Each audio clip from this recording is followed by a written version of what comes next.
Well, hello. Welcome to Orchid Blooms Podcast.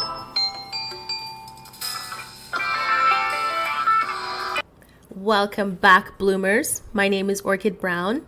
I am your host of Orchid Blooms Podcast. You can find me on TikTok, Twitter, and Instagram at Orchid Eye Brown. Today's episode will be on inner child healing. I use this term during COVID when I was talking to a friend about something that she was struggling with in her life. She was dealing with a life-altering situation, which most people go through this at a certain point in time after a certain age range. Don't want to expose her like that. She was starting over again, but reflection was necessary. And as we spoke more, the situation that she felt was a failure for her in her life stemmed from her childhood trauma that she never healed. She made the same mistake her parents made, generational trauma, which is hard to fight against when you weren't taught better. People forget they tend to live their lives based on what they were exposed to. When you weren't taught differently, you will fall back into what you know. And a lot of parents nowadays aren't really aware that they are struggling with generational trauma. And so they pass it on to their kids. They show them the way that they have adapted to their circumstances, and they have displayed this in front of children as they grow up. And so children do learn that this is the way to handle it. They've never been taught how to do better or to react differently or to choose wisely, because that was not an example that was presented to them.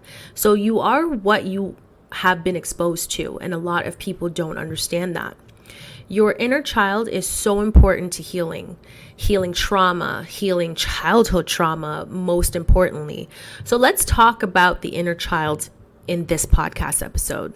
We started this season with the episode on reset, discussing trauma and healing.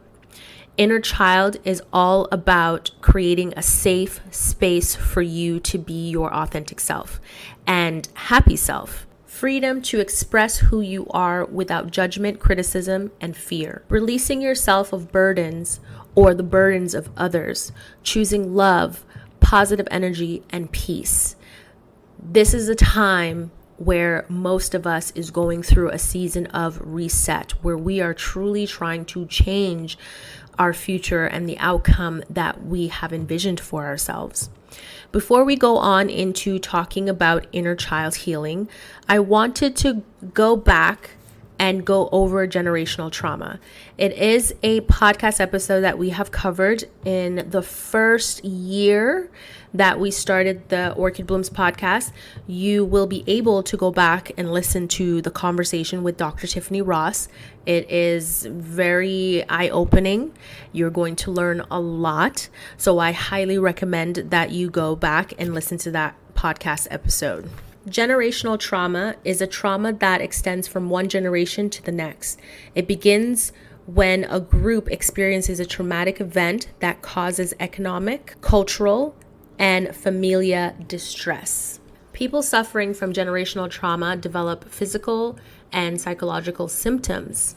The health conditions that you could experience are anxiety, depression, heart disease, post-traumatic stress disorder, so PTSD.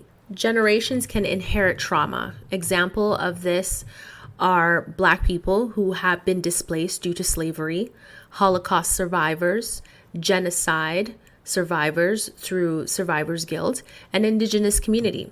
And we do see that all around us because we meet these people on a daily basis and we see the things that they are struggling with to know that. Some of the signs and symptoms are lack of self-worth, PTSD, as I mentioned, impaired life skills, depression, emotional numbness, anxiety, depersonalization of feeling detached from yourself and your surroundings. An example of impaired life skills would be critical thinking, decision making, and managing your time. An example of PTSD would be feeling socially isolated, having negative thoughts, and losing interest in hobbies. The more that I go through this list, the more that I can see myself in some of these examples. And then when I look throughout my lifetime and just kind of think about the people that I have met, they are clearly dealing with some sort of trauma, and it could be generational trauma as well. When I went over the example of PTSD and what that could really look like, as I was writing this podcast episode, I thought of an ex-friend that I used to know, and I had mentioned her story in a podcast episode. I'm not sure if I did in generational trauma with Dr. Tiffany Ross, but I am certain along the way, if you have been listening to my podcast episode from the conception, then you might recognize the story. But I remembered that she had shared with me one night as we were just talking that, she's from Vietnam and her family came to Canada as refugees. And when they came to Canada, they didn't have home, and they basically had nowhere to go. So it's a very similar situation to the United States currently when it comes to the border and the people at the border. And then you had Ron DeSantis just kind of shipping them off to states with no plan and no nothing and just saying, figure it out, which is incredibly scary for families, especially children, to just be shipped off by people they don't know and, claiming for a safe haven. And they're just basically dropped off on some corner, walking around trying to figure out what's going on, and they have nowhere to go. So she came to Canada with her family as a child. And when they came as refugees, because the conditions in their country was not favorable for them to live, they had this opportunity and they took it and they came to Canada. And I said, oh, where did you guys stay when you guys got here? Was there a plan? Did the government have a plan? And she said that, the churches had opened their doors to these refugees staying there. But while she was there was a bunch of kids, there were her family, and there was lots of other family just kind of sleeping in the church together. And she said while she was there, the pastor was really nice and very kind, but I guess he just kind of took advantage of her innocence and lured her in a situation where she was alone with him specifically, and he had assaulted her sexually.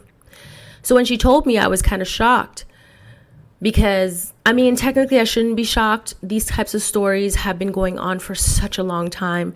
There are so many men that go into church declaring their lives to God and saying that they will be of service to the world.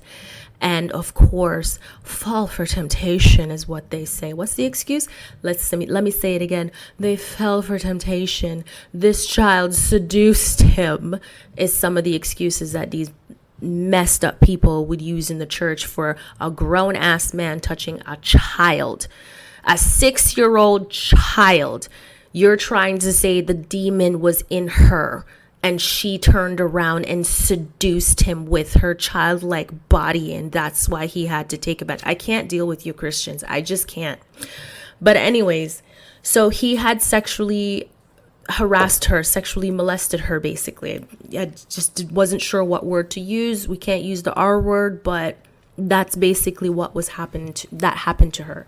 And she had told me that, she went and she told her parents about it, and her parents basically said to her, a lot of women have to go through this, so you need to suck it up because you need to understand that we're a guest in Canada. And because we're a guest in Canada, you can't be the reason why we're kicked out and sent back to an even worse situation.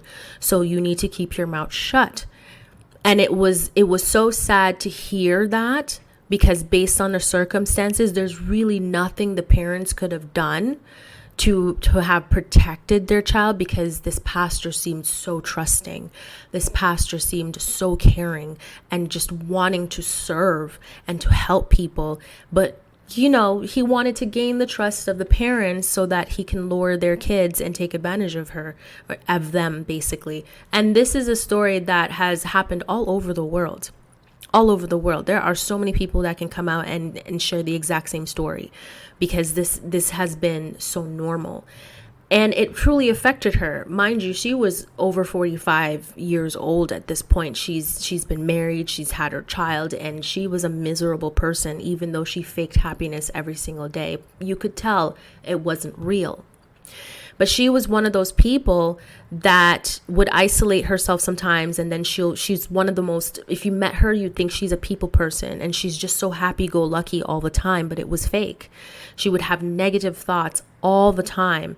And she definitely had this victim mentality about her. But that's because she had not healed from what had happened to her entering this country. And she's one of those people that would be passionate about multiple things. And, you know, she couldn't really pick one, and then she just lose interest and jump to another one, and then jump to another one and jump to another one. And she's like, I'm so special because I have so many hobbies and I have them all going at the same time. And I'm like, buddy, this is not going to get you anywhere, but I'm really glad that you found a way to distract yourself. And so she did not realize in that moment that when she shared that story that it was something that was still haunting her to this day. And I thought maybe it was the assault that haunted her, but it really wasn't. It was the fact that her parents shut her up. Her parents told her to just act like it never happened. Her parents told her to shove that pain down and made her feel like she was stupid. Like, why did you go off with him by himself? And it's like, you're the parent though. Why did you let this pastor take your daughter off to some dark corner and take advantage of her in that way and acted like you didn't know what was going on because you trusted him so much? Are you kidding me? He's a man and he has a dick. Are you kidding me? Anywho, so she was still affected by that. And she did not realize that her relationship with men in specifically was affected by what happened to her at that time, and it traumatized her. Her marriage fell apart. She couldn't keep relationships. She couldn't even really keep friendships. Everyone just kind of ended up leaving her at some point because they just could not keep up with the fakeness that kept her together. It was her coping mechanism to always be happy and over exaggerate a situation, always bragged, always played the victim. She did the most. And I never understood it. But once she shared that story, I understood that she still needed a lot of healing. And it was so deep rooted. And she didn't hate the pastor, but she hated her mother the most because her mother just basically told her to shut up. We're a guest in this country. So what if he took advantage of you? It's the least you can do so we can build a new life here. And that kills her. Every single time she sees her mom, she just sees that woman saying that shit to her. Women have to go through this all the time. And I felt for her because she did not feel supported. She felt silenced. She felt unloved. She felt like she was just an object by her own parents. Her father just kind of sat there and acted like he didn't hear what she said. But he did hear what she said. But her mother wore the pants in the relationship. She was the head of the household. So she told him to just sit down and shut up. And she turned around and she's like, you better shut up and be nice to that pastor. Basically, if he wanted to do it again, let him. We need a home. Now that I have shared that story of how trauma can destroy someone's identity, trauma can just destroy a person's happiness, their ability to be happy and to find happiness is just, it's stuck. You're walking around as this broken and damaged person because of trauma. And you could be standing there smiling and still screaming for help on the inside, but no one can hear you. And that is really what I think of trauma. So let's continue. Some evidence suggests that generational trauma might affect the immune system. I do know of certain situations where generational trauma can and has affected women's fertility. And so I didn't want to dive into that in this podcast episode because that's not really what this podcast episode is about. But I did want to mention it so that this is something that you can keep in the back of your mind as you go forward. Trauma affects genetic process, leading to traumatic reactivity being heightened in populations who experience a great deal of trauma. The theory is that trauma changes how your genes work. Then those changes pass down to your children, and they might not know that their illnesses or what is affecting them is due to what has happened to their ancestors in the past, or their parents before that. And so they're just lost.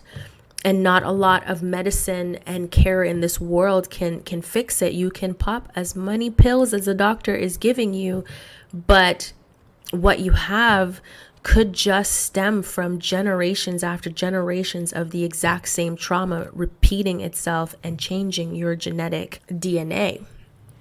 Now that we have summarized trauma, let's talk about inner child healing and why it is so important.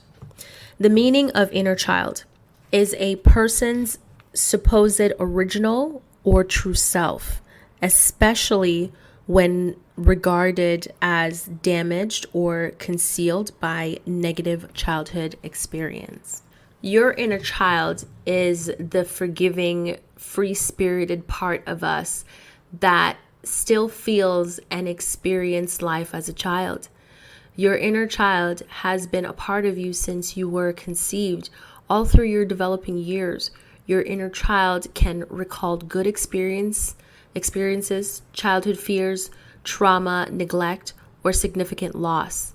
We all have an inner child. It makes us who we are in most ways. In our adult years, our inner child lives inside of us. Our inner child holds emotions, memories, and beliefs from the past, as well as hopes and dreams for the future. Our inner child can make it or break it. When it comes to being a productive member of society or steps to finding happiness, your inner child remembers everything. Your inner child can stand in the way of healthy relationship, organizational skills, and self-regulation. Self-regulation is something that I mentioned in a previous podcast episode on emotional wellness. And in order for you to establish emotional wellness, which is a part of wholeness, so you can be whole again, you will need to heal your inner child to be able to accomplish that level of wholeness that everyone has been pursuing all of their lives. You may notice that you're experiencing fear, perfectionism, or avoiding certain people, places, or experiences. These are all ways that your inner child is attempting to feel safe. I know for a fact that if I was to ask that previous friend after her childhood experience with the pastor in the church, and I said, hey, you want to come to church with me? She would never, ever step foot in a church again. She wouldn't even want to meet a pastor. She wouldn't touch the pastor. She'd want to be one of those people that would stand 10 feet away and smile because she's a nice person and say hi, but she wants nothing to do with them because it's a trauma for her. It doesn't matter if you're not that person. The fact that you're a pastor, she's automatically never going to trust you. So I understand that. I completely understand certain people avoiding people, place, or experiences. If your inner child lived with instability, uncertainty, or danger, it may hold you back from making changes. That pain is like you are carrying the weight of the world on your shoulders. You feel paralyzed with fear. To cultivate the balance of creativity, flexibility, and responsibility, even connectivity and consistency, it is important for your adult self and child self to meet and get to know each other so you can find a middle ground and unstuck so you can move past blockage. In order for us to truly reset and do it properly, we need to connect with our inner child. That's basically the point that I'm trying to push with this podcast episode. The first step, connecting with your inner child, that means building a relationship with her or he. The second step is to really listen. I don't mean on a surface level as we do sometimes with others that we just met, or, someone at work or things like that. And you just listen and you go, yeah, yeah, yeah. No, it's learning about your inner child's needs, pains, hopes, and dreams. Take the step to make that happen. The goal is for you to tap into how your inner child is doing through meditation. I talk about meditation in so many podcast episodes in the past. So if you have listened to it, meditation seems to be the cure for a lot of things, isn't it? But in this case, being quiet, being silent by yourself in a corner, legs folded, hands apart, relaxed, and just spending that time trying to listen and hear your inner child is so important. By offering tender love and care to find a way to meet its needs, and I'm referring to the inner child. Doing this gives clarity on what needs to shift in order for you to move forward. This internal process often softens the resistance and stuckness you are feeling in your adult life. You are basically reparenting your inner child. Most people will need to seek a trained therapist to help with their inner child work. But once the inner child knows it has your attention and you are doing your best to offer it love and provide it with its needs, it'll often be more open to you. And this is something that a lot of people may relate to because they may have children and they see how their children reacts to them. And when their children are open to them, there's just so much love that these kids get because they just love their mom and dad, right? And they just want to be loved by their mom and dad. And you can see that all the time. Sometimes they're so annoying. That's going to be your inner child, and you're going to have to be damn patient with it. Her or he, not it. I apologize. Your inner child needs more physical and emotional safety, more attention to the way you're taking care of your mind, body, and soul, healing past pains, setting boundaries in life, or shifting who you spend time with. This work will often uncover whatever is truly important. The results you will see once on this path of healing with your inner child are symptoms shift. Your heart will open to a deeper love in your life. You will allow love in your life. You become more present. You will be confident in your work and relationships, move comfortably and asking for what you need, less panic and fear. You stand by your boundaries. Those are the results you will see once you start taking this path to healing your inner child. Having a content inner child means you are successful, which would look like having love in your life. You are rich in love, feeling content in your own skin, having a sense of inner peace, feel fulfilled, having healthy connections, able to tolerate the pains of ups and downs of life, mentally and emotionally regulated, which means you have a healthy relationship with your emotions and have a calm inner child. You can tolerate failures. You are steady and do not act impulsively. We do not get stuck in our pursuit to get approval from others. We can deal with small amounts of shame. Having a content inner child sounds freeing, don't you think? The goal is to blossom like a flower. If you are still unsure if you need to work on your inner child, here are ways to identify if your inner child has some pains.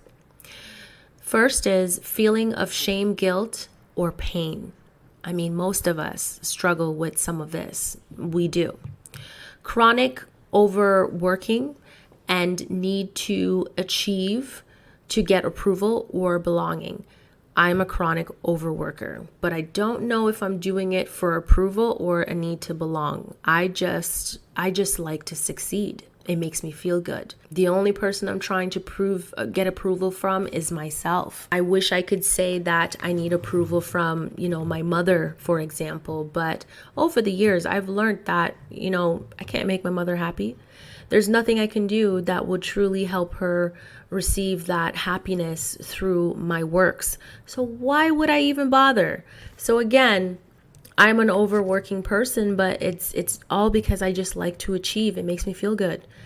So moving on to the next one, inability to be present in the moment, regular anxiety and fear, rigid and trying to be perfect, cannot handle failures, difficulty noticing and celebrating wins in life. No win will ever be enough. That's the thought process behind that statement.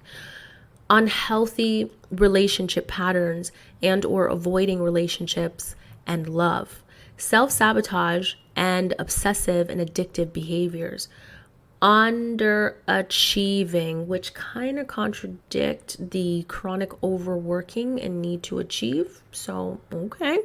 And last, negative self-talk, which of course most of us struggle with because our thoughts sometimes is not our own. And a lot of people don't realize that your thoughts does not make you who you are. They're just thoughts. You can beat these thoughts if you really put in the work and the practice. It really doesn't make you who you are. I started this season with reset, then continued with emotional wellness. I thought, as you recall from listening to that podcast episode, that I was not emotionally matured. And that was why I was struggling to keep myself in check emotionally, only to learn that the anger I was feeling was a cry for change, to be more proactive, and deep down I knew it was more than that. So I started to look inwards and at my inner child, trying to be patient and assess her needs, because clearly it has not been met. And that was the reason that emotionally I just could not keep it together. It was like the inner child was trying to fight me and saying, listen, I don't feel safe. I don't feel secure. I don't trust you to make decisions that would keep me safe. And I just couldn't hear it. But I was just experiencing anger. And I could not pinpoint it, but there was just I understood that my inner child was saying, you keep picking situations where you're putting me in danger. You're making me feel unsafe. You as the adult might be able to handle this situation, but the long-term mental effects is really harming me. And I never got it. I never got it. And now that I'm taking the time with going through my reset, checking my emotional wellness, and now focusing on that little girl inside of me, that little girl that was so free and cared, she just had the spirit about her. And when I hear stories of my childhood from my brother or my mom or, from family back home, she just sounds like she was just such a happy kid that got along with everyone and was just super happy. And here I am in my older age making sacrifices that I think is for my happiness, but really I'm just endangering her, and she's even more scared than she was before. She can't trust me. I mentioned in Reset that I was neglecting myself. And yes, I was. I was neglecting my inner child. I was neglecting that little girl, that precious little girl. We sometimes feel as adults that we need to sacrifice for the success and betterment of others, serving others. And this is something that society has pushed on women, that women need to serve and to nurture and all of this stuff. But, men don't have to. Their job is to be tough and to take on the world and to carry all the burdens. But most men can't do that, can they? We've seen that. We choose to hang ourselves on the cross and be a martyr. Whatever good that has done for us, I don't know. Now we are trying to pick up the pieces. We look around at all those that sucked our energy, demanded our time. We entered into an agreement with another person to make them the main focus in our lives. We have lived for them. When we require their help or support, they are nowhere to be found and will not return the energy they've mastered for their success through us. So you cut them off and begin your journey to healing yourself, previous traumas, identifying your generational trauma, and communicate more with your inner child. Pour into her or he the way you pour into others. Create a new agreement that no one else will come above him or her. Release yourself from your energy sucking vampires. And I said your because you keep letting them back in your life when they have shown you that they are not for you. How to heal your inner child. Let's start with the first one. Do activities to start feeling in order to undo the numbing. I kept thinking about what are some of the activities that I've done as a child that I really truly enjoyed. I mean, I played by myself a lot. My favorite toy was a toy car. I liked cars since I was very young. And I mean, don't get me wrong, I had a bear, I had a toy car, I had a doll. But the doll was not my favorite, it was the car. And with the doll, the only time I played with that doll is when I was making clothes to put on that doll. So I was like, okay, so I really liked fashion as a child as well. And I believe that when I was a child, I wanted to be a fashion designer. But now that I've gotten older, I just didn't see success in it. Especially now when you look around us and you see companies who just slap their names on manufactured things from, third world countries where they're not paying their employees well enough to make that t-shirt or that jeans or that shoes. And yet, they're paying peanuts for it and they're putting name brand name on it and put it into a store. And then you go and you spend over $100 for something that they paid measly money for in a sweatshop. I was like, no, I don't really want to have to compete with that. Everybody wants everything quick. I'm just not into it. But just kind of thinking about, activities that I love doing as a child, I used to love riding bikes and I still do. Me and bikes these days, we're not working out because back in the day, the quality of the bikes that we had was way better than the quality of bikes that we have now. And I love speed. I have a need for speed. I used to climb trees. I just enjoyed singing and just being by myself and laughing and just, running around. I loved my cat. I'm allergic now. But the point is, I'm just trying to think of activities that I used to love as a child, that I could do now in my adult years. And yeah, still working on that list. The next on the list is work on reducing anxiety and fear by processing fearful memories and experiences. That part I'm still working on. I'm not going to lie. Let's move on to the next one. Developing healthy relationships that allow you to feel safe and steady in the world. That part, I've been cleaning house and I have mentioned in the reset episode of decluttering, and I had to declutter the type of people that I had around me. So that part, I have successfully made sure that I have created a safe environment for my adult self and my inner child by who I surround myself with. Next on the list, creating a warm and inviting environment. So I love my home. And my home is my sanctuary. My home is my safe place. If the energy is off or I feel any negativity in my home, I know that something is wrong. So decluttering was also a part of that, because sometimes memories or bad memories can attach themselves to things. And a lot of people would bring in used things into their homes, not realizing that they need to cleanse that. And I have mentioned this in previous podcast episode before. If you have been listening since day one, you would know what I'm talking about. So I had to truly go around and touch certain furnitures and said, how am I feeling with you today?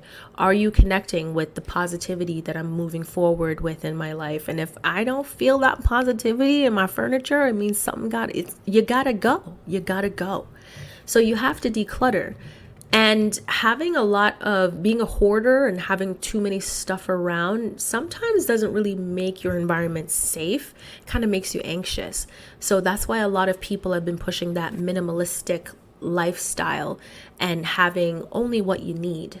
And so I'm still working on that, and I'm slowly getting rid of stuff as I go. And if I do replace it, it has to be something that really makes my inner child excited. Next on the list, create structure and nourishing self-care by creating steady patterns of feeding, sleeping, hygiene, and sex. Develop clear emotional, energetic, time, and physical boundaries. Oh, I have already done that. The only boundaries that I need to work on based on the previous episode is learning how to have boundaries on myself and sticking to the boundaries that I set for myself, not just others, but myself. Next on the list is create passion and hobbies and make them part of your life. Yes, I have a lot of that. I can't even go through that list right now. Shift focus from performing to doing, plus being, plus celebrating. And, my idea of celebrating is inviting a very close friend, someone with super good energy. And I have a few friends like that, where whenever I go around them, I just feel calm and at peace. So those are the people that I would invite over, and I would have a champagne and we would just celebrate each other.